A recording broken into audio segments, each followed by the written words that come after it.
My guest today is an actor and dancer who has appeared in various films and TV shows over the years. She's had an amazing career, and I am super excited to be talking with her today. Kiva Dawson. Kiva, it is such an honor to be talking with you today. It is an honor to be talking with you as well. Thank you. Yes, of course. It is a pleasure to have you on today. Let's kind of get started, with your background and stuff. You growing up, you were just so interested in the arts, and like I mentioned, you've had this long, amazing career in the arts. So how did that interest for you begin? Well, it began from what I recall when my mom, it's very cliche, when my mom took me to an old movie theater that would show, films from the 20s, 30s, 40s, 50s. And one of them was, of course, Singing in the Rain. And that's entertainment. I was probably 5.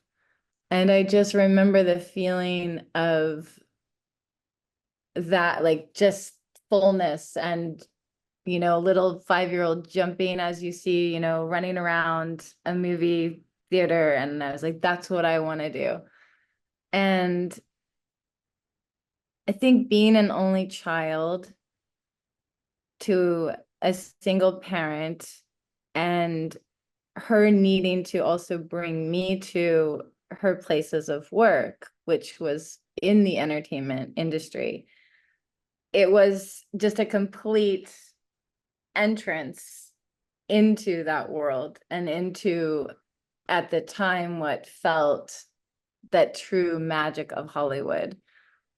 And that was it. I mean, I was hooked. I would just dance around and I would bring a tape recorder with me and I would actually interview people. um, and everywhere I went, just dancing. I had my tap shoes on all the time. And apparently my mom took me to see a ballet company that was performing in an outside arena. And during the intermission, I ran down and hopped up on the stage and danced around the stage. And again, I went there inappropriately dressed, just in tights and leotard and ballet shoes, and jumped around. And yeah, things like that, that really are memories and things that have been told to me. And the time spent with myself, listening to my mom's albums, singing, and just basically being my own, you know, sibling, I guess. So that was the beginning of that love. Do you remember any of the people who you interviewed back then? Oh, I mean, I actually interviewed my mom, and I asked her what she liked being a mother, how she liked being a mother. And different friends that my mom had. I mean, that was the thing there, because she was involved in the entertainment industry, on the, as a assistant and different various roles. I And being me being an only child, when she would have gatherings or take me to gatherings, I was pretty much the only kid there. And, some adults were like, great. And some adults were like, you know, so I'm sure I was probably a bit annoying to some people, um, which I understand. A precocious only child. What was it about ballet specifically, that really, attracted you to it? Good question, because to be honest with you, at that time, again, that innocence of, a young child, where I just knew that I needed to move my body, and any which way. I didn't have a name for it. I would often try to imitate what I saw, from books, from the movies that my mom took me to. And at that time, that was actually more tap than anything else. If the golden age of Hollywood. Yes, there was ballet as well. Primarily, though, I think I initially resonated with tap. And so those were my first classes, was taking tap dance. And the teacher said, to my mom, if you want to be a well-rounded dancer, you need to take ballet. And at the time, I was like, no way, ballet is boring, blah. And I did not want to take it. So I actually didn't end up taking ballet until I was 10, which at that time was considered a bit late to begin. And perhaps again, just like timing for all of us, and when we're willing and ready for certain things, I believe at that time I craved the structure. No, not that, because all dance has structure and discipline, but there was something about ballet, even to this day, if I take an adult ballet class, it's the one space where my brain is actually quiet. So almost in a meditative state, if that makes sense, and all other things I've tried throughout my life to try to turn it off. No, ballet. Also, I mean, I think too, it was the innocent fantasy reverie of all that I had seen and heard. For instance, in the Broadway show A Chorus Line, when they say everything is beautiful at the ballet. I believe that resonates with a lot of humans, and dancers, as which is where the story comes from, is that things could be so difficult at home and in life as a child, and then you find that thing. It's like when it could be any, and it could be sports, it could be so many things, but in this context as a dancer, I feel, because my father had passed away unexpectedly when I was 9 years old, and it was just that something about that hooked me into ballet. It was, and perhaps the order, the intense discipline, and an odd predictability. I think that was it as well. It was this strange predictability of, if I do this, this will happen, and that, and then, I will improve, my leg will get higher. And so there was something about it that made sense to my brain at the time to keep me grounded due to the very early childhood grief. So that's the honest answer. Of ballet, and I fell in love with it, and then everything else, pretty much I was a tunnel vision. Although there was another dancer there who had, at the time she was 10, we were around the same age, she had probably, and I'm not kidding, done 300 commercials, movie of the week. And so it was through her that my mom spoke with her mom and said, well, who is her agent? Because maybe, my daughter is interested in that as well. And so there was a period from age 10 to 11 where I did audition and went out commercially and did, I think, probably 10 commercials, a movie of the week, and a really wonderful episode of Taxi, the show Taxi. And somehow that episode is actually it's called Jim the Psychic. It is tremendously brilliant, the actors, of course, and that show in general. And my part is the Girl Scout that screams. But something about it, I guess, it was a really fun experience. So I'm happy to say that I got to be a part of an iconic show at the time, like Taxi. You've done just some really amazing things in the world of dance. you were a member of the dance team for the 76ers, which is super cool. And, I'm a big fan of basketball, so I think that's awesome. What do you remember from the audition for that? Well, yes, I do. I know we've talked, you are a sports fan. What your favorite sport is? Which is Uh, it? let's Just see. My hockey? favorite sport is hockey. Okay. Okay. Wow. And did you like what else? What's your second favorite? Let's see. My second favorite sport is probably football. Um, Okay. no, and but really, I love all the sports. I love basketball, baseball, even soccer. And I just pretty much any sport I'll watch.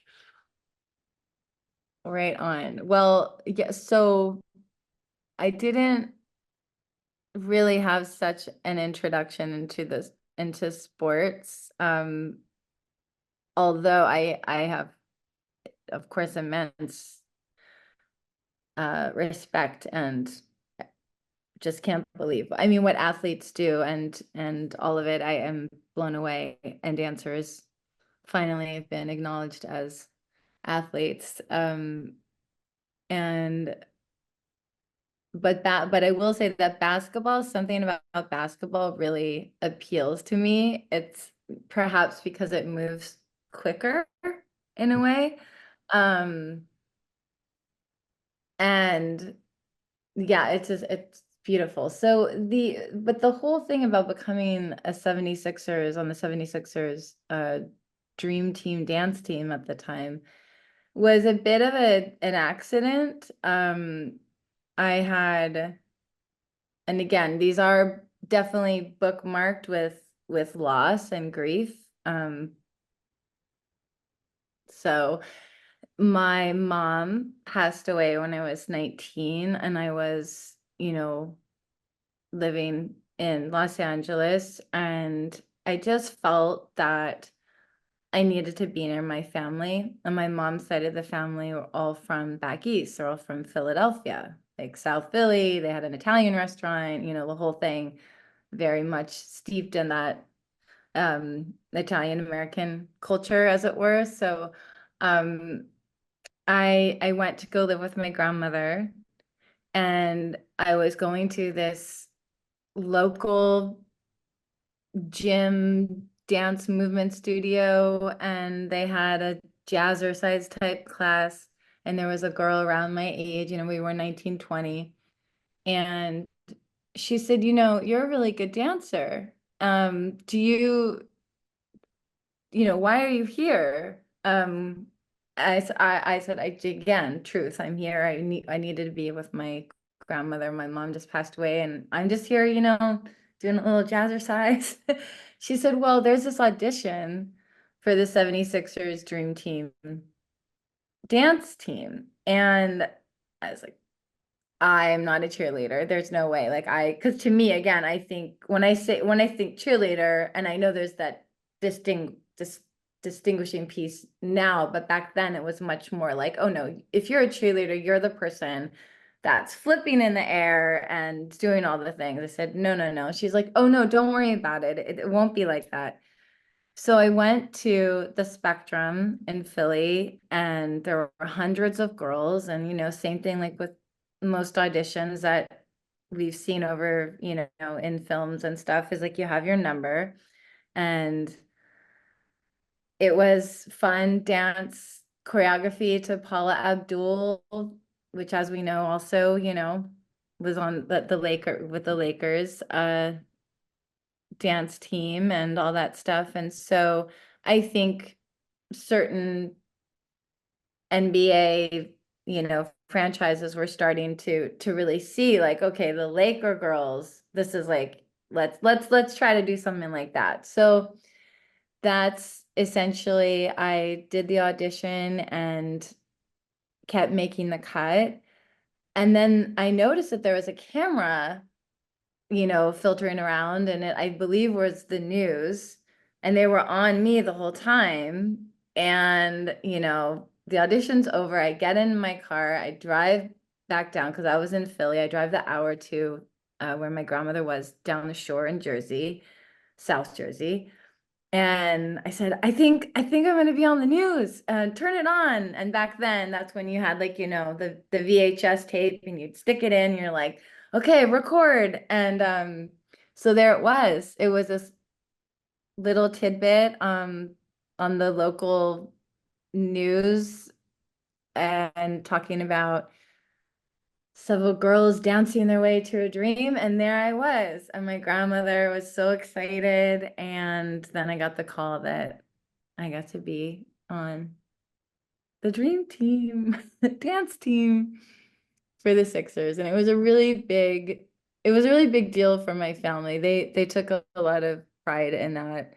A lot of the basketball players and different people would come to the restaurant that they had in Center City, Philadelphia, and just all of that connection. It was really joyful and definitely hard between at at the fourth, because that's when there's so many timeouts. So definitely like the up down. We would be on the court, and just when you think you're like gonna catch your breath, it's like, nope, timeout. And then you're up again. And it was a lot of fun. The girls were great. I've always had a really I've always had a really positive experience overall, I would say, with the people that I've been blessed to work with, and the groups of dancers and actors, just overall people wanting to lift each other up, actually. So the opposite of what we may think or see. Not to say that there aren't dynamics that are challenging, but for the most part, really great people. What were game days like for you at the Spectrum? Ah, do you really want to know? Yes.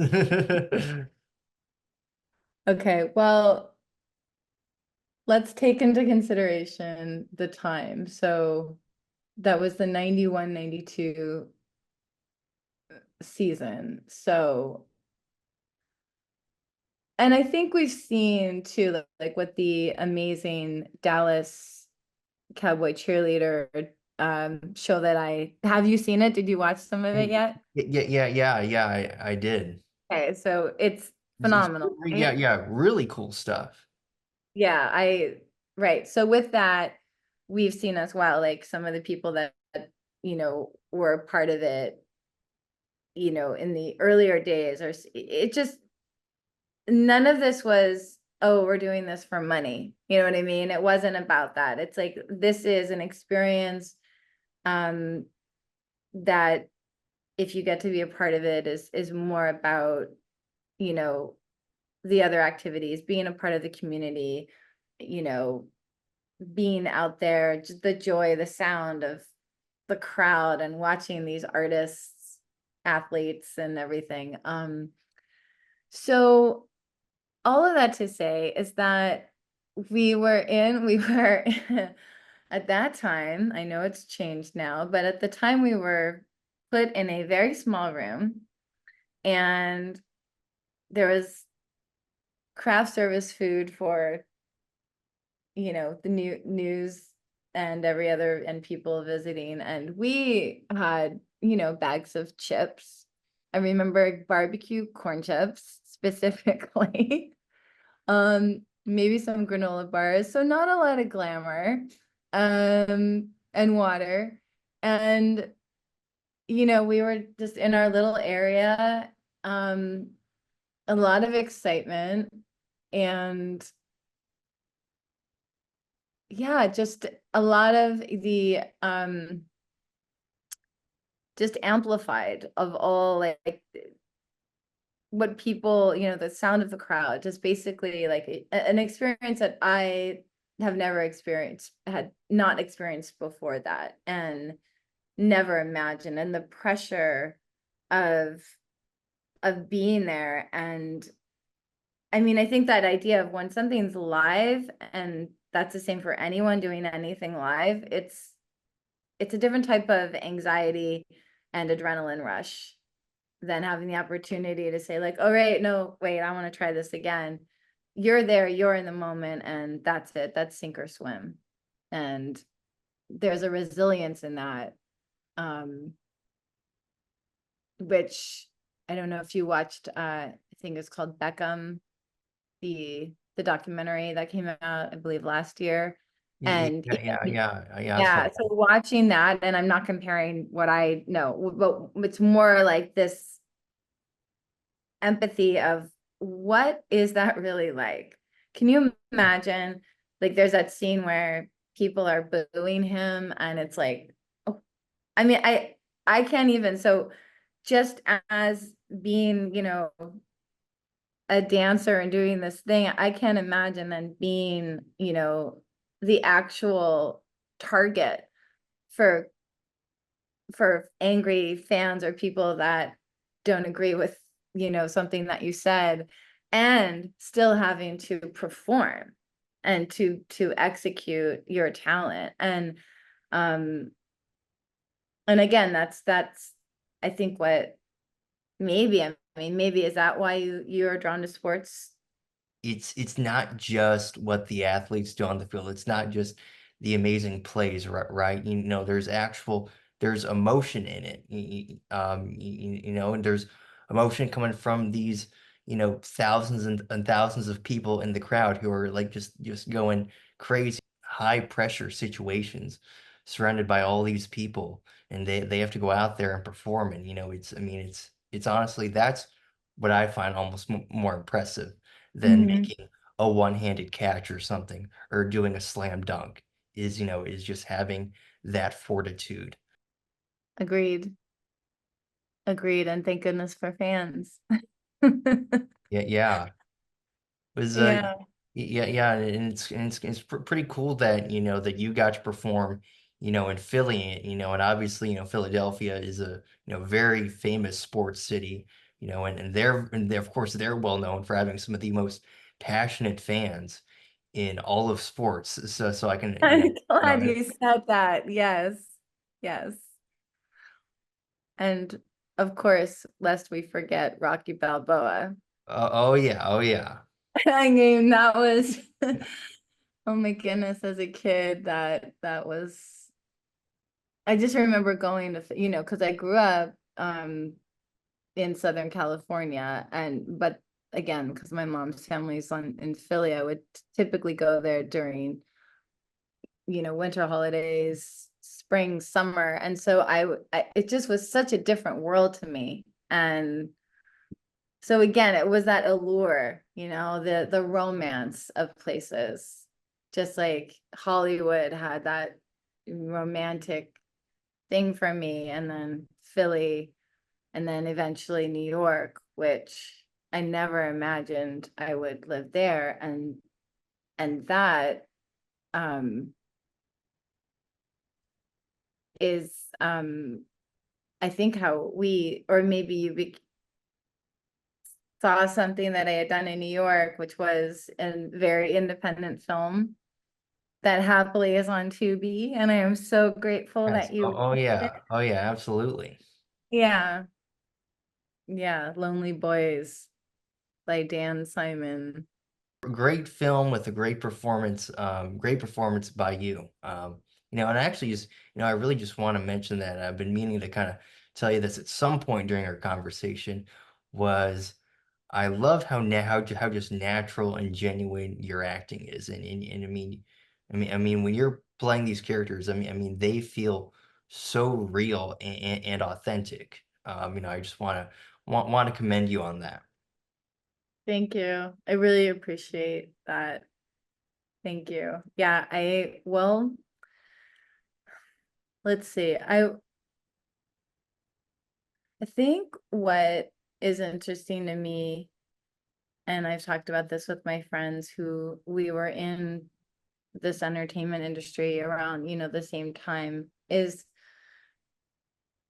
again, like what we were talking about a little bit before you started recording, was that I feel really fortunate for the time that I grew up at, and then in the performing arts, entertainment, whatever you want to call it.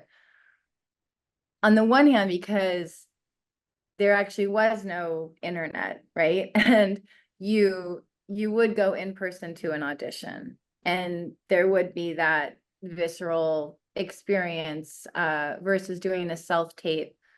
And or for dancers nowadays, I believe, you're sometimes getting a link to learn the choreography. So you're learning the choreography by yourself and then videoing, it's so, and again, that just like every other generation, that's what the dancers and actors coming up now, that's normal to them, right? Just like it was normal to certain kids to go, oh yeah, blah, blah, blah, blah. I know how, like, um, so, so in that respect, I guess the generational differences is that when, the late 80s, early 90s, mid 90s too, of being an actor auditioning, I never quite fit in an easy mold for casting directors. And I believe that's pretty much followed me throughout my time when I have been in this and pursuing it, is that I they would say I was quirky, vulnerable, had a, you know, effusive quality, and also because of the physicality of being a dancer, they could see that, because especially in the beginning, I didn't know how to separate that. That's definitely a lesson that someone taught me actually on the show NY PD Blue, is we were doing, like, I was getting arrested, and she's like, you're a dancer, right? And I said, yeah. She said, okay, we're not doing the tango, like literally no salsa, like I'm arresting you. Because I think my body, I wasn't aware of my body yet at the time, so I was like, doing a thing. And anyway, point is that we grow, hopefully we all keep evolving, but back then it was, Kiva, you're not pretty enough to be, the lead. And similar for commercials, like, we're not clear that you're going to sell this product in the Midwest. And yet you're not what at the time, politically incorrect now, what they were considering as, the sidekick best friend kind of thing. And then in other cases, they would say, and also you don't look like you're from this era. Like, really, you probably should have been in the 1920s or the 1940s. So I would get that feedback a lot.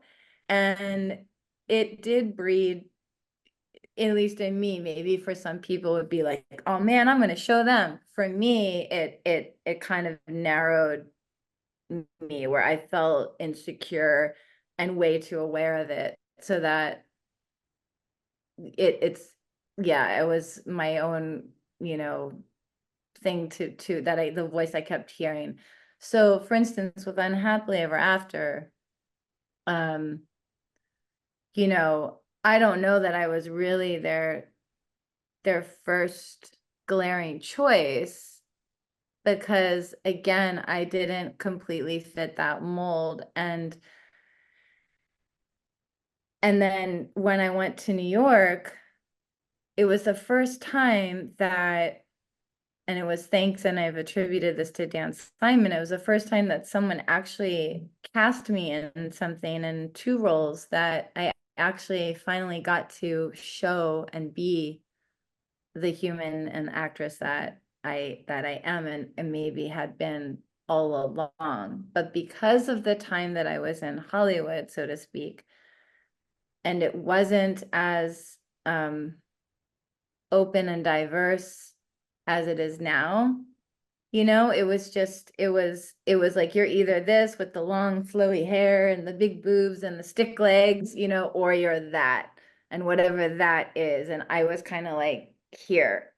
And so I feel like the biggest gift of the time in New York as getting to do these projects, mainly with Dan Simon, is that I finally really got to to do all the just to be me under imaginary circumstances, as they say, living moment to moment in imaginary circumstances. But that idea of I could be all of those qualities of the things that I used to think, well, I don't fit in.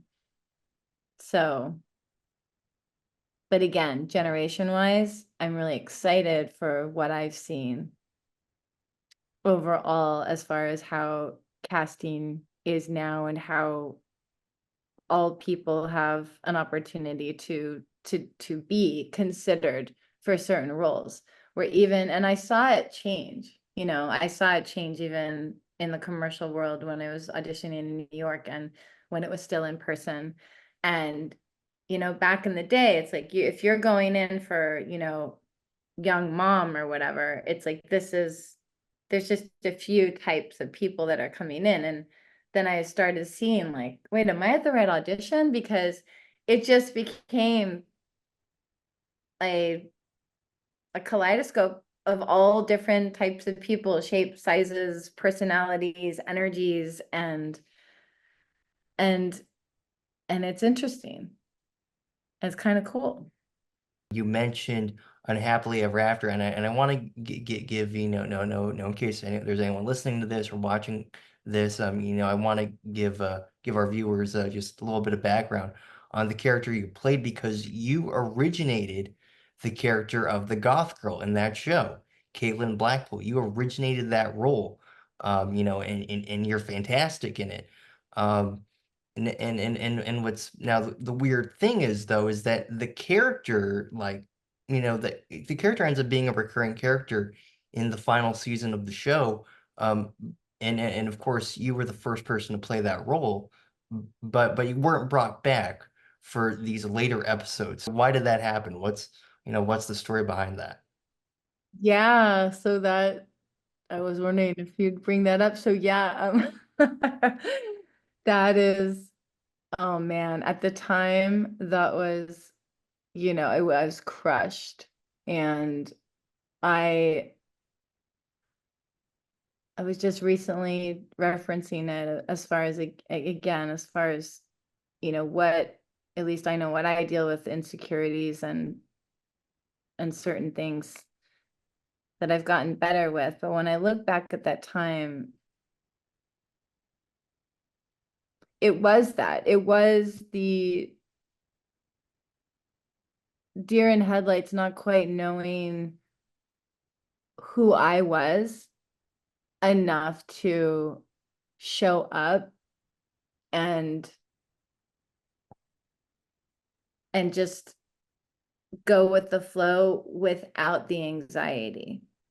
So I think a part of my responsibility in that, and at that time and at that age that I hadn't, I was there, I showed up, I was present, I was grateful, I was, observant, all the things that I was also taught and conditioned to be in life, in acting class, just be teachable, be of service, show up, mind your P's and Q's. Again, my mom, dad, friends of the family were all in the industry. So I learned from a very young age appreciating everyone involved. An actor is one part of a huge crew that's, wardrobe, kindness, all of those things, right? And then what I remember, because again, memory is subjective, what I remember is that the way I had done it in the audition was what eventually got me the job in the callback. And then I remember that when I was on doing the rehearsals with the director was saying, hey, try it like this. And I remember trying and it just not hitting, so to speak. And it was like baseball metaphor. It's like I'm trying, I'm swinging as hard as I'm changing positions, I'm changing my focus, and it just was like slipping through my fingers. And as a result of that, right, just like with anything, it's for some people, they can quell that anxiety and just like, and for me, it was way too transparent, right? So even right away, you start to see it. Probably my neck was red, So right away, they're going, yep, she's not ready, if that makes sense. You know what I mean? Like that kind of pressure, what this is. So I actually got called on the loudspeaker. It was like the Wizard of Oz. Um, and it was one of the executive producers, and he was also questioning, like, what are you doing? Do how you did it in the audition. And again, I'm not someone that's like, I try to take responsibility, and even then I wasn't like, oh well, she's telling me nah. Like I was just like kind of just a deer in headlights, literally, just like fight, flight, freeze, fun. I was like, I don't know. And as that day went on, it was like in their mind, now I can see it now, where they're looking at me going, just like in sports, it's like we got to put out the first tier people, and this person might be good, but they need to sit on the bench. Does that make sense? Like I maybe was not quite ready to be in that playing field and need a little bit more time to cook. And man, though, that was so crushing. And it's one of those things where it's like, it's happened to many people and many things. And as so many documentaries have shown, you know, yeah, I was even watching the David Chase Wise Guys, about the Sopranos. And in the documentary, they show certain people that went in to read for these roles in the Sopranos. So even just that, it's like, it's just part of the game. It's like you win some, you lose some, not everybody, so and so turned that part down, and then that person got the Oscar. And it's like, it is what it is, right? At the time, though, devastated, embarrassed, humiliated. I was like, I just want a turtle shell. And but I moved on, because what else can you do, right? Yeah. Well, for my money, you will always be the original and best Caitlin in the show. Yeah. It, Hmm, it was fun. And now when I look back, it's like, I mean, I also, one of my idols when I was a younger teenager was Ali Sheedy. And so obviously that, she was to me that the goth girl of all time in the Breakfast Club. And yeah, so that was kind of my template for it. you and Nikki Cox, I think you and her worked really well together. When I look back, because in that moment I was, deer in headlights. I don't know. I was probably like not even in my body. I probably blacked out because we had to run it twice and through network. And at that point, I had already felt that they were like, yeah, not so much with Kiva. But now I look back and just look at her reaction, her straight, like, and I was like, that was fun. And she was a sweetheart. And Kevin Connolly, oh my gosh, Oh such yeah. a dear, such a dear, dear, dear, dear, dear, earnest person. Mm. Yeah. So that was fun. Yeah, yeah. You've no, no. You're quite the originator. You're quite the originator of things, because obviously you originated this role, and then you were also in the original Pussycat Dolls. I think I remember you telling me. So about that, so there's different tiers of it. So basically, um, and again, you can see this on the internet, Wikipedia and all that, but basically, Robin Anton and Christina Applegate, amazing and wow, phenomenal dancer and human, and really another wonderful, wonderful person. Um, they they knew each other really well. I think perhaps roommates, and they had a little dance studio and they would do things. And then one day, I think as the story goes, they were at the Viper Room just kind of practicing and doing something, and Mr. Depp said, "What are y'all doing?" And cut to they do the Pussycat Dolls, and it is actually on YouTube, like the one of the first ones. I'm not in that one, and they I think opened for one of the bands, and then they saw how people reacted to it and loved it so much that they ended up getting their own night at the Viper Room back in the 90s, which, like, wow, what a time. Oh my gosh. Like, again, so much gratitude for the time I got to be that age.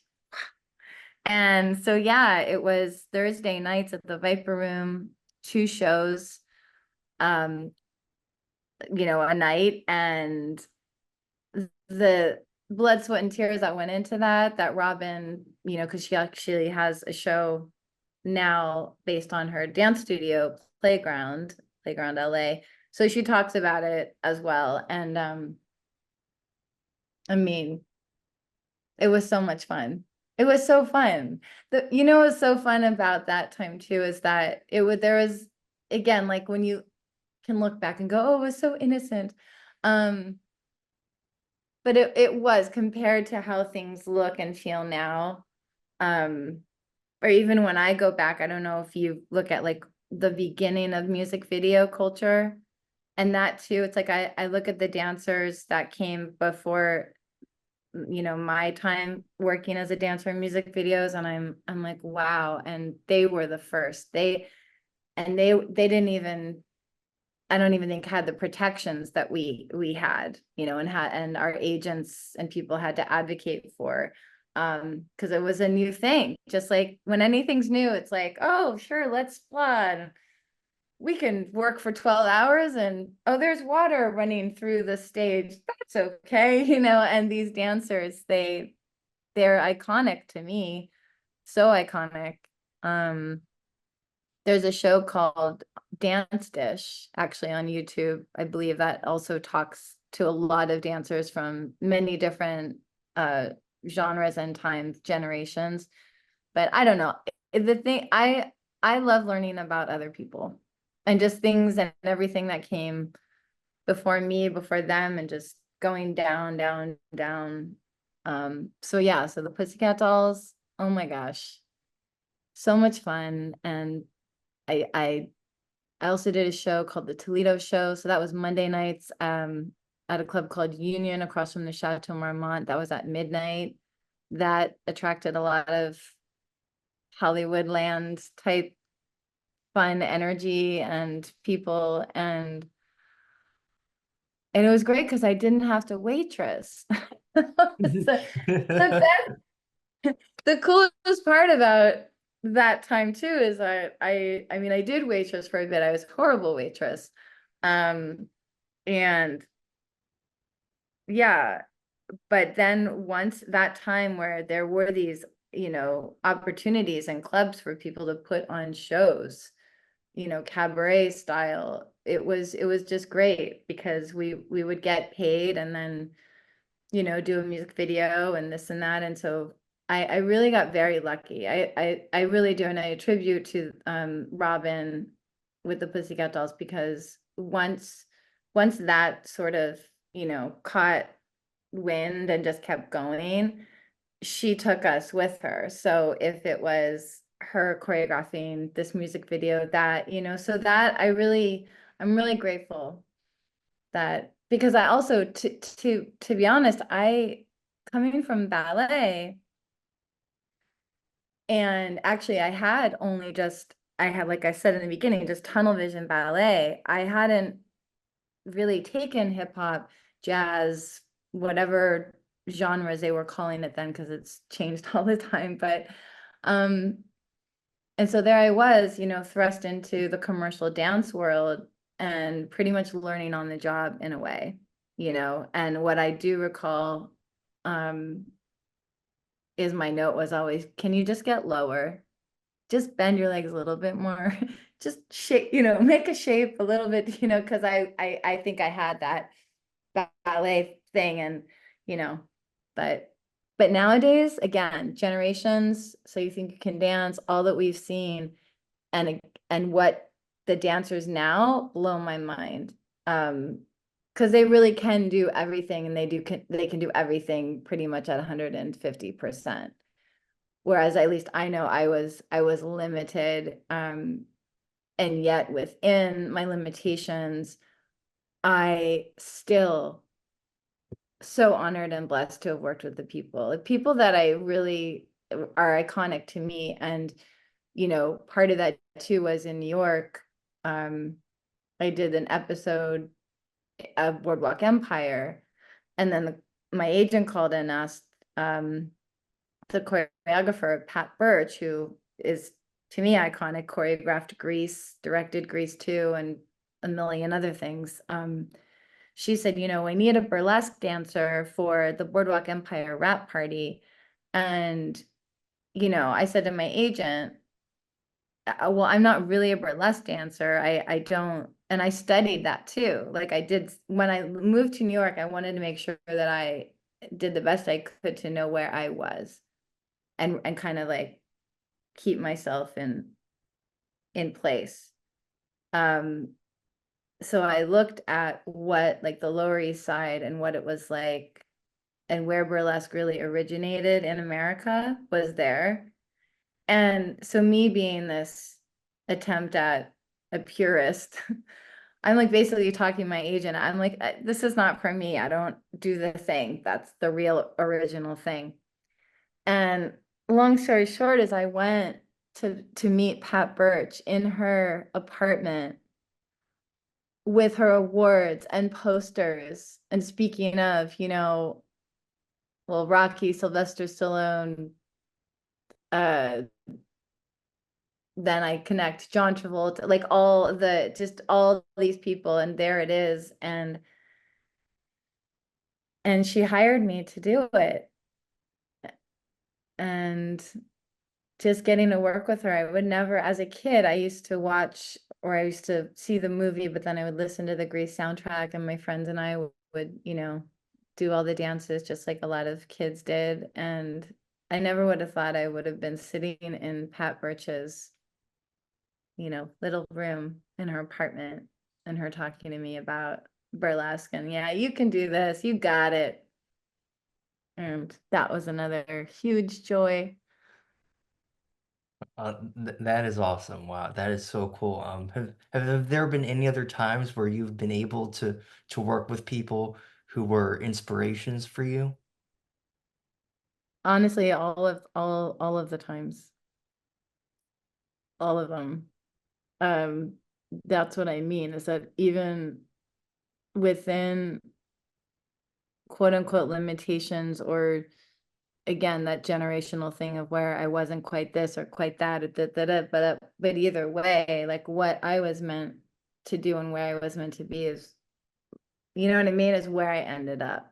Does that make sense? Like that's not like some big idea, but for me, it's that within all of it, yeah, people being on also as a dancer, what's really cool is even though, when you watch films and it'll say, the credits, it'll say dancers. And even though for us, it's not necessarily that you're seeing like there's a camera on us, we're there. So if it's a wedding scene and it's, the end credits and we rehearse for a week, 2 weeks, you never know, a day. And but we get to be on these sets with some pretty iconic people and directors.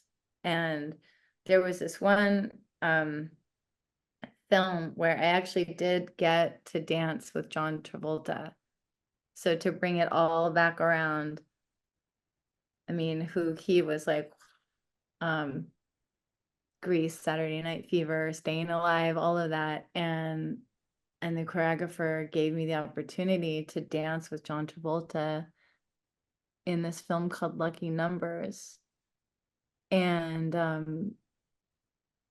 it what? Like what? and it ended up on the cutting room floor.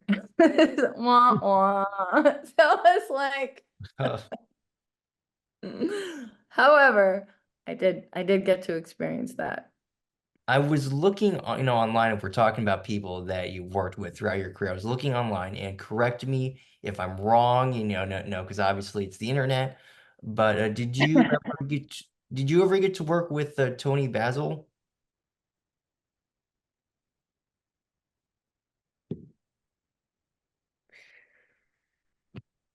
Yeah. I will nerd out all day about a lot of people, and she is one of them. So, and I know what some years ago when a video that she did went viral and more people actually were then going down the internet rabbit hole, as it were, to see what her contribution to the arts has been, and it's vast. Like wow, I mean, she was in Five Easy Pieces with Jack Nicholson as an actress. She worked with the Monkees. There's this phenomenal scene in a film called Head, Head, with the Monkees. um this dance sequence, a few of them actually, but one that she does, and she just, I'll say this, and it's all again on the internet, you can see she was an innovator for sure, and she really did do things ahead of the time, as in a way, meaning if you don't know the history, right? And I just last summer I took a dance history 2 class, and it just continues, just like anything, to and music, all of the things. Like if we as our people or consumers of art, media, whatever, sports, we don't know the history. And that's why I've gone into more sports documentaries, by the way. So if you have any to recommend, please, I'm here, because that's something I don't know about, right? So by getting into the documentaries about sports figures too, it's just, I just love the history of people and things and how things continue. But with Tony, there was a dance magazine cover, I believe it was Dance Magazine, and she had point shoes on, and she was in second position, and had this, that her gorgeous face and the makeup, and and there are music videos that I can even send you in an email that you can see of her doing like a punk rock, you know, pop, ballet, hip hop, like all of the things that later on Instagram, Facebook, and so on, people are like, oh, that's so different. And those of us that are of a certain generation and remember, we're like, yeah, not really. But every generation has to believe it's, innovating for the first time. Then that's all a part of growing up, which I love. But Tony Basil, so my mom worked as an assistant for her on a show called The Follies Bazaar. It was a live show, and it was at a place called the Fox Venice in Venice, California. And that's when, the lockers were in it. A lot of amazing dancers, innovators. And I was a kid, and I was around that same time that I had seen Singing in the Rain, and my mom was taking me to these films.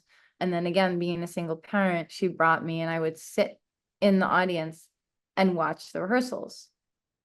So that had a huge, and I believe in like dance DNA. I've talked about this with other performing dancer friends, is that there's this dance DNA and certain things that just like with anything, music, sports, all of it, that just comes into you. And I feel like I sat there and all of that just kind of landed into me. So by the time I was dancing professionally, all of those people's influence was definitely inside and then coming out.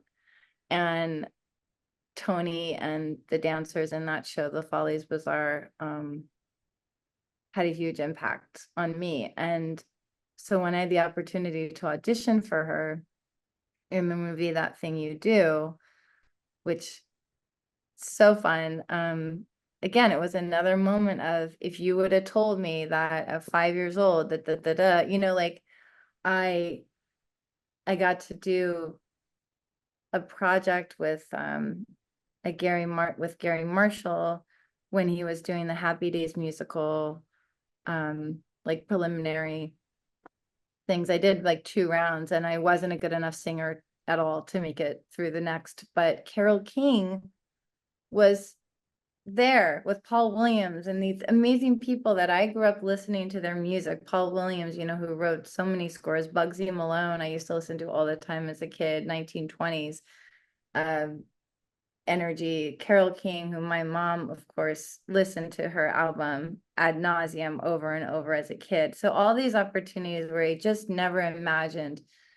And I think it touched me more because my parents did die at a really, for me, what I consider it too soon, like 9 years old and 19. And so getting to then work with people who were either of my parents' generation or younger, and or people that inspired them, like it all just really, I guess maybe I put too much on it. Like some people could maybe, if they're even listening, could be like, oh yeah, not that big of a deal.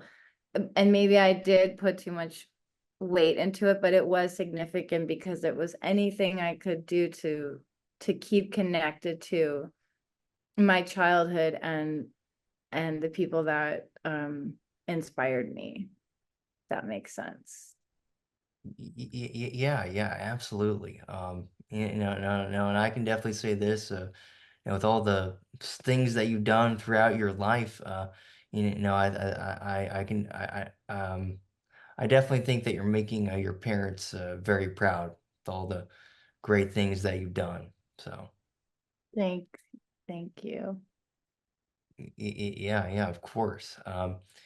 You mentioned this a little bit earlier, but we must talk about your amazing performance in Lonely Boys. You are a scene stealer in this movie. Such a great watch, a great film, and you're fantastic in it. How did that role just sort of come about? Again, I guess like timing, right place, right time. I had so it's hard to tell a story without telling another story. Blah. But and I know I'm long-winded. I apologize. Um, there is my cousin, I have to say this. So my cousin, who's much younger than me, she has been a makeup artist and in New Jersey, South Jersey, and a friend of hers knew someone who was making a movie, and my cousin got brought in as makeup, and then she said, oh, you might not want to do this part because it's playing a stripper, which I know you've done a lot of that, and you've said a lot, like, because that's also the thing that if you look at my resume, there's lots, like when I did Ellen, I was a stripper, I'm a stripper, this, anyway, it is what it is. I'm grateful for the work back then. So I was like, well, what's the movie about? And she said, well, here's the thing. The person you'd be in the scene with is an actor named Peter Green. Now, Peter Green, hands down, one of my favorite actors of all time. And he did an independent film that a lot of us watched when we were in acting school called Laws of Gravity, I believe with Edie Falco. It is stunning, and it is very Cassavetes type style. It's just all the things. As an actor watching it, you're like, okay. So I've loved Peter Green ever since then. And so when my cousin said that, I like jumped out of, my body. I was like, of course I'll do it. And it was this film called Turnabout. So I got to do this scene with Peter Green and this other actor named George Catt. George Catt was a also really passionate, amazing actor who loved bringing the community of actors together. So through that community in New York, and having done that, part with Peter Green, I guess Dan Simon, who also was connected to that group of actors, when he was auditioning women to do this, thought, oh, wait, I heard there's this, gal named Kiva or whatever. So that's how that happened. So it's just like one little everything like that. So that part, I think what was cool is that he said that the way that I approached it, not necessarily being so over the top cougar. I know people hate air quotes, but I can't help it. Cougar, being a cougar, the older woman with the younger man. I don't know, that maybe again there was a vulnerability. And perhaps even though the roles I've done that I feel are significant with Dan, and in the other film, Another Year Together, which I know you got to see because I sent you the link,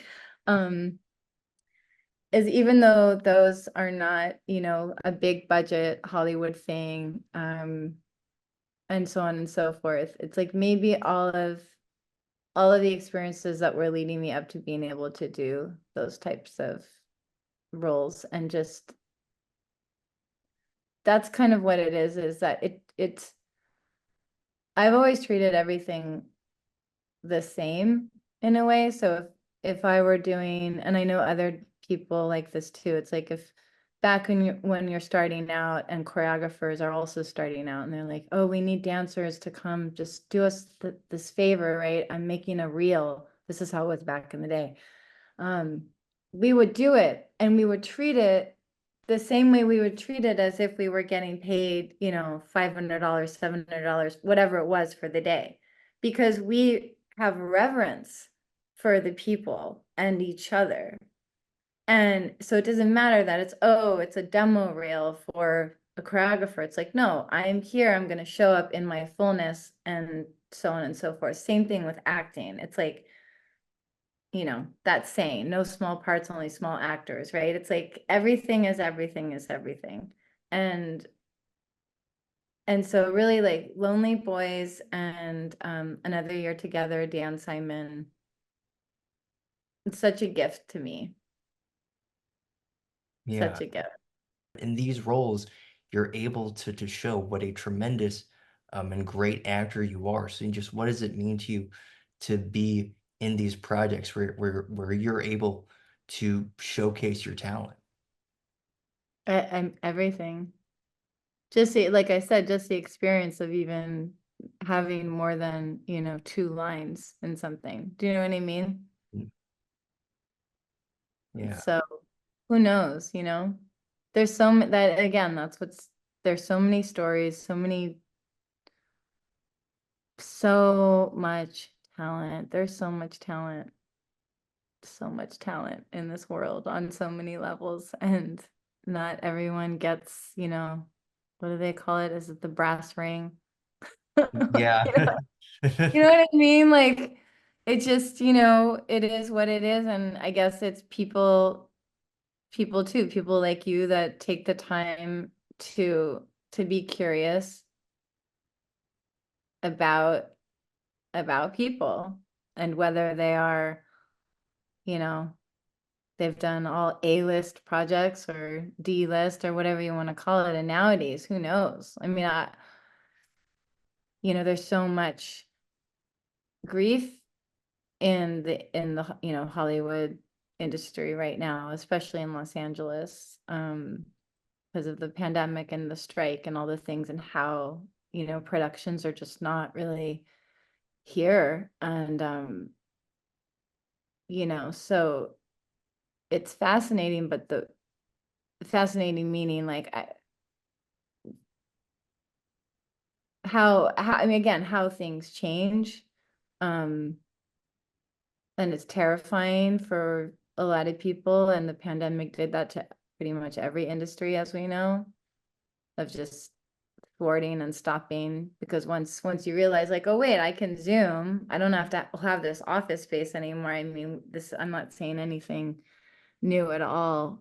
I guess what I wonder is how actors and all of the creative people that make film and television or streaming or whatever you want to call it now, like what's next, you know? And I haven't really been a part of it um for a while, you know, life circumstances and so on. And also I found that New York, New York felt um easier in a way to access things, and here I in LA it's different. And I'm different, and there's different chapters of life, you know. Although I hope that one day I will, even if it's going back to an acting class and getting to do scenes again.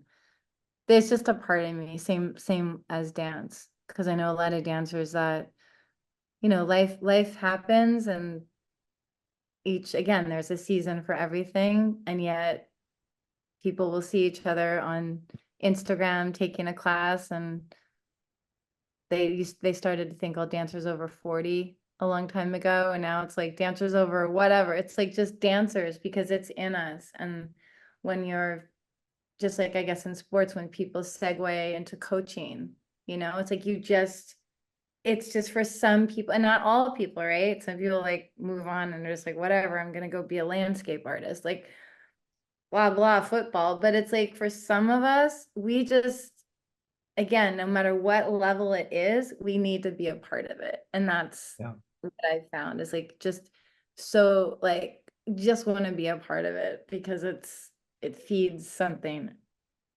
And and it's also is like a family when people talk about that,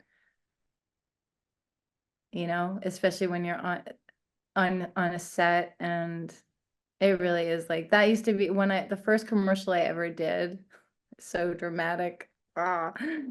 Um, you know, was on a set for 8 hours or whatever it was, child labor laws, I don't remember. And and I remember crying at the end of it, and, you know, writing a letter to the director and the producer and being like, this was such a great experience, you know, always just super sentimental, maybe overly so, but yeah, nostalgic, sentimental, and maybe as an only child, that feeling of being around a big group of people. I don't know, but I've heard it from lots of people. I mean, that's part of what makes it special as a people, right? That's anything. You teach. Have you, has that been something that you've always been interested in, teaching and working with students? Yes. Again, I feel like it's all connected in a way.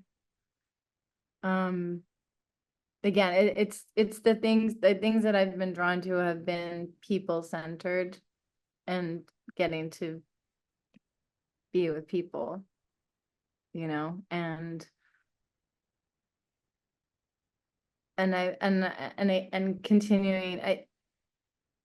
continuing to learn. I think I've gravitated towards things in my life where every day is different, which sounds silly because of course that's life. Every day is different, but but it's maybe like I like being on my feet. I like,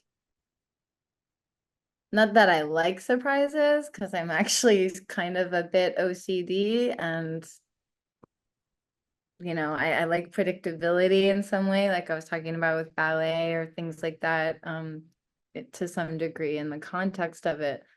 Well, I like figuring out how to um how to just grow and keep learning from other people. And you know, children and people are such great teachers, even if it hurts, you know. Like one of the things I wanted to tell you is um actually a very well-known actress, who was a mentor of mine at the time that the unhappily ever after thing happened or whatever. She I called her and I was a mess, and she said, you know, try to think of it this way. I don't know if I can completely paraphrase, but she said, you were still being of service to them. And I said, how was I being of service? I messed up and I blah, blah, blah. And she said, well, you showed them what they didn't want. I was like, touche. Okay. Um, but yeah, I think it's just really, I think what else is there? I mean, living in New York also taught me a lot about, in a different way, taught me about just being just a human. You know, there's a whole book and series called Humans of New York, just like the books by Studs Terkel called Working. And again, it's just talking to people. And nowadays with social media, people can be heard and listened to in different ways. Whereas before it was, we would only, you know, hear about famous athletes, politicians, you know, actors, actresses, whatever. Um, so I think that's really captivating. And when it comes to what I've been taking classes on recently online is about neurodiversity.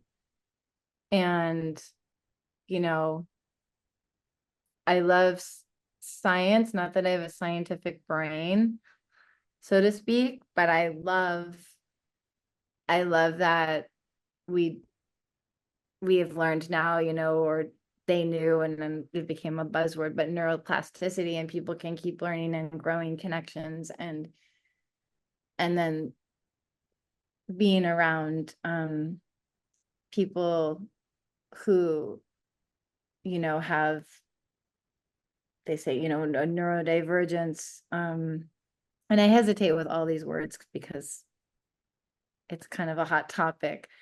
Um, but that it's just fascinating.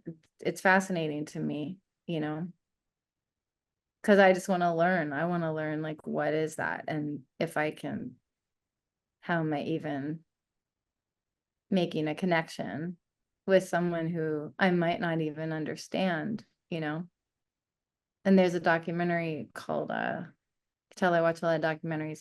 It's called The Reason I Jump, and it's beautiful. And it was originally a book written by a person who has also is autistic, and he explains and writes about what it's like to be him. And in this documentary, they follow, I think, 4 or 5 different families and different countries. And I'll probably rewatch it because it's just helpful to see again another experience instead of, you know, just judging or being too academic about it. It's our soul. So I don't know if that answered the question. I forgot, but it's like, yeah, I've always been drawn to people-centered things. And in New York, there's much more opportunity to see people and be next to all different types of people, and you never know the stories, and you never know people's stories, you know. And again, it's like all the things that I say are just super cliche and have been said a bazillion times before, but you know, not to judge a book by their cover, because you never know what someone's going through, and you never know the vastness of them, where they've come from, you know, what their experiences are. So, you know, it's just, people are fascinating to me.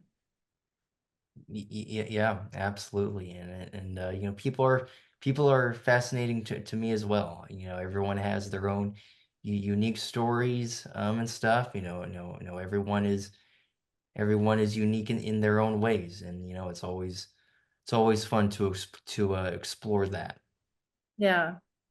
And then there's the other side of it too, which is, like I said, it's like characters are defined by their opposites. I mean, there's different people that live inside my head, so to speak, different voices. And I always say that spirit animal is Larry David, um, Dave Chappelle, um, Joe Coy. I mean, there's parts because Dorothy Parker, there's parts of me like where I do seem to present or have been told I present as this calm, kind, and then there's this other side of me that's like, okay, yeah, but that person wasn't kind, and I wish I could say that. Like there's just that I have such a reverence too for comedians and stand-up comedians, especially too, because they're really getting into the psychology and the honesty of like and the joy and the laughter because we gotta laugh. Because with all the seriousness, like if I don't take myself that seriously. It might seem like I do, but I don't know. I really don't. Because at the end of the day, like I mean, it's like I'm a freaking person. And like what? What am I? Who am I? What? I'm here. I'm just like so, but I love how comedians say what a lot of us are afraid to say. Yeah. They say it, thank goodness. So glad. In addition to all of the things that we've been talking about here, and you've done so many cool things and you've experienced so much throughout your life and career, you're also a mother. What's that journey been like for you, raising your son and seeing him grow up? That's an eternity. I mean, I guess the first word that comes to mind is I'm in awe. I'm in awe of what it is to to this experience of being a a parent, a mom, and again, I have to preface this with it's like not taking it so seriously, but that nothing is new. Like nothing I've said is new, nothing we've shared is new here. It's like it's just me saying it and you and I like we're doing this.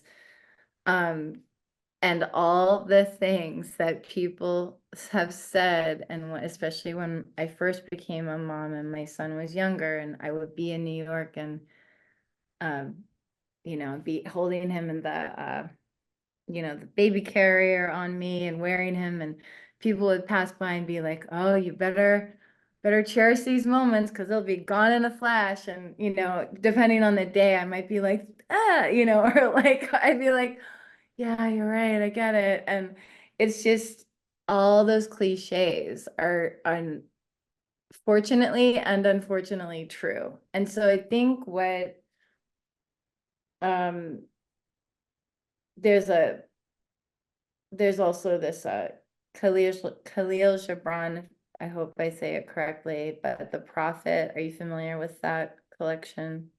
Yeah, yeah, yes, yeah, yeah. I've heard of that. Yeah. Okay, so there's and I think back in the 60s, they made a song of it, and it talks about children. So on children, your children are not your children, they're an extension of the world's longing for itself. I think something, it's so beautiful and it's so idyllic, right? It's so idyllic, right? And as I remember in my 20s reading it and being like, yes, this is the kind of mom I'm gonna be. And then here I am. And I was like, oh, wait, that is wow. I thought I got the memo. I thought I got the Khalil Gibran memo about this isn't not like we are separate entities and all of that and then the letting go like the shifts especially as teenage and old like it starts to happen and at least for me it was like I was holding on for dear life like going wait I'm not ready um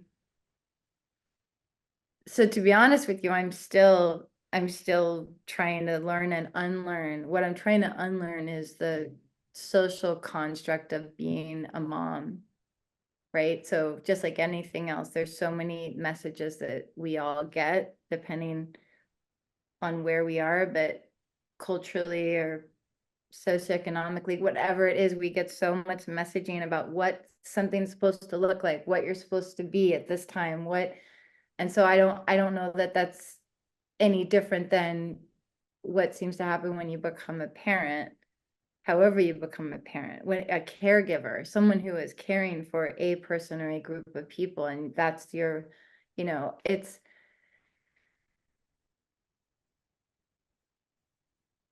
I think I know I made like a lot of mistakes already, and I know that that just like my mom, like she would talk about things that she wished she had done differently, and because she was dying, it's kind of like I had to hear all of it and receive all of it, and then say, if she needed my forgiveness, which she seemed to need, I was like, I forgive, so I think I learned from that as well, and never take people for granted. Um, but to be honest with you, like at the end of the day, I think about it too, is like my mom, I remember her, like on the one hand, she would say, I'm so happy for your independence. Like, I love that, you have this great caring boyfriend, and you la la la. And she'd want to be a part of, because she would say, like, oh, well, I won't be here for when you get married. Like, so that was a whole other thing. That's a lot more heavy. But she was just, again, like, I want to still be a part of your life. So here, this is where you would register, for cooking products or whatever. And she just wanted to be a part of it, even though she knew that my individuation and moving away was meant to happen, even in spite of her having a terminal illness, right? So that, whoa, mind blown that she did that. Then,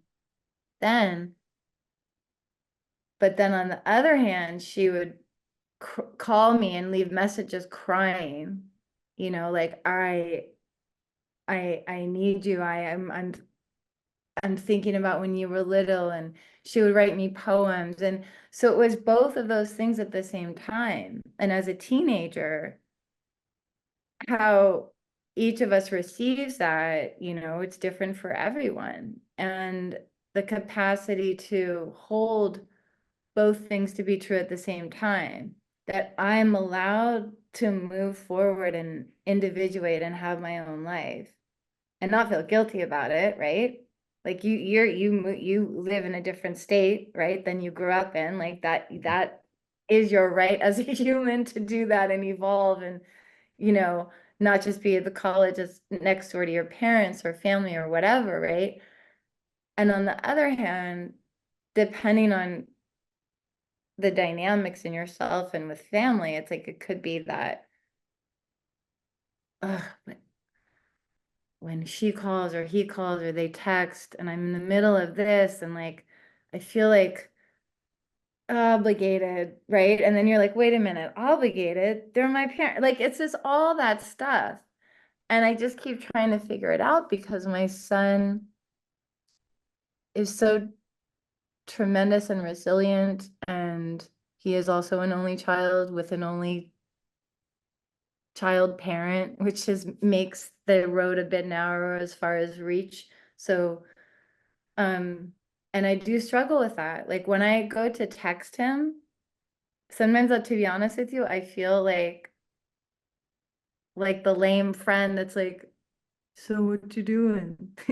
Can can I what you eating? Like I just feel like this nerd that's like trying to connect with him while he is doing what he is supposed to be doing, which is evolving on his own in the world, having all these different experiences that have nothing to do with me.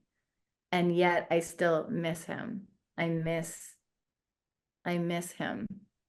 And everything I'm saying is a cliche. And every parent that's gone before me has said the same thing. And it's just, it's, you know, I don't know if that answered the question, but that's been my experience, is that they say that being a parent or a caregiver is like having your heart outside of your body, because they're your heart, and now they're not in, as a woman, they're not in your body anymore. They're out there. So um yeah, and I think there are levels to it too, like with women naturally go through different iterations of being something. So, and not every woman becomes a mother, and that's okay. And I actually didn't know that I could, because I had,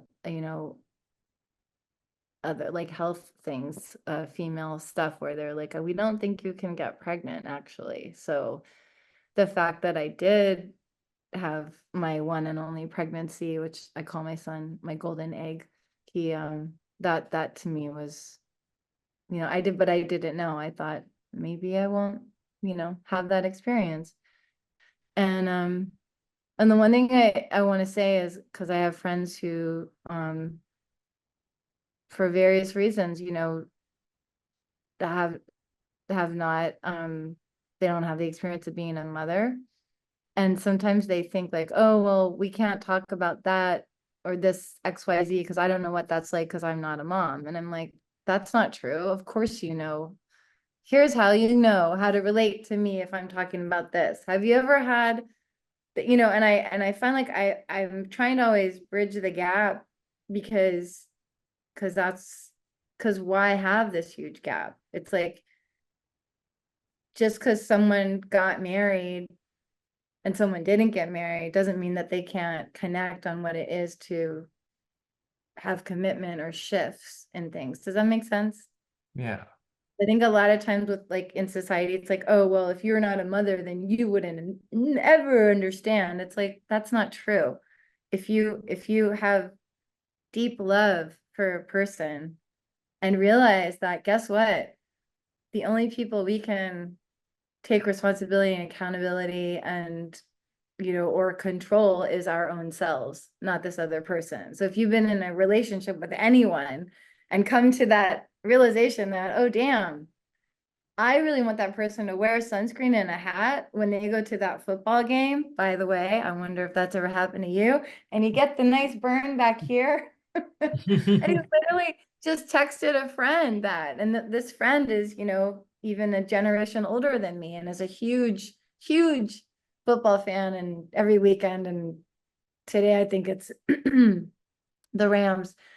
But the person took a picture of their baseball cap, or that says Rams, and I was like, yeah, and what about the back of your neck?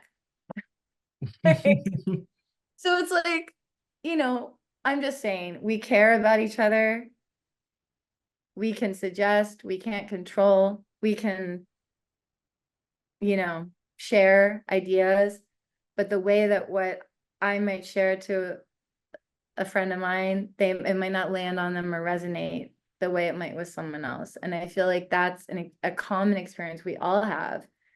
And then the difference of when you have the role of like, oh, I'm mom, it's just society makes it seem like, oh, that's so different. But I don't necessarily think it is that different. Does that make sense? Yeah, yeah, yes, I don't absolutely. know. Um, Now, last question here, just for anyone who wants to go into acting or dancing, what is the biggest piece of advice that you have for them? I have a coworker who actually is in her absolute time of the beginning path of dance, and I think that one of the things I said to her was the same thing that I kind of said earlier, and what was said to me is that what the jobs you get or the people that you're around, and I hate it's like, oh, it's meant to be, but that just do your best to try to keep your eye on, okay, I'm here, I'm going to be present. this might not be the job that I wanted, or like maybe the sports team that I thought I was gonna get drafted into, right? Look at me trying to talk sports talk. But I'm saying it's like you know, right? Like some people might start in a league that's less than they would have anticipated, or maybe they were what the big fish in a small pond whole thing that happens, Yeah. right? And then they're here and then they're like, oh no, I'm with like 10 other guys that are like, and it's like that. So it's that the competition is not, some people are fueled by competition that's external, but I think for me, it's always been internal. I'm really competing with myself. And what do I need to learn, and what version of myself? What can I improve as a person, or how I'm looking at this? I think perspective is the main thing. That's what I would wish that I had had. I wish that I had had when I was younger, a better sense of perspective. Yeah, perspective and perception and keeping things in context. So I think what's important is in anything is the resilience. Resilience can be built like it was built in me, which is just like baptism by fire, as I say. It's just like throw you in the water and like deal with it. And it can also be built by an awareness of like how to compartmentalize experiences. So like with that unhappily ever after, or dance auditions, even I would go to certain dance auditions and I would show up, and just the enormity of the room, the amount of people there, my entire body, I would just like, can't move, gotta go. And I would go and I would leave. I mean, whoa, not okay. And then it would cycle. So for the next week, I was like, oh, I can't believe I did that. And oh, blah, blah. And it was just all that like negative self-talk. And so I think that maybe if I had had a better sense of the context of things, how important is this really? You know, and also diversifying. What I love, what I see about these last two generations, with millennials and Gen Z, right? Is that it seems, at least to me, that you guys have you have a lot, like you actually are as jacks of many trades, and you are also masters at all of them. And I love that, because the old fashioned way of thinking, even before my generation, was like, what was it, maybe in the, who knows when this came out, I should have Googled it, but jack of all trades, master of none. You know, like back to what I said, is like, so you think you can dance, this and that, sports people as well. It's like, you're seeing like, wow, you guys are so good at all of this, and you also have a degree in that, or you create bonsai gardens, like, you know what I mean? Like, and all that you do is freaking amazing. And I'm not saying that it's perfect, but this idea that you don't have to sell yourself on, this is all I'm doing. Because I think that's where the danger is. And I know that's where the danger was for me, is that because I wasn't willing, perhaps at the time, to give myself a chance to have a couple other side things happening, it was all or nothing.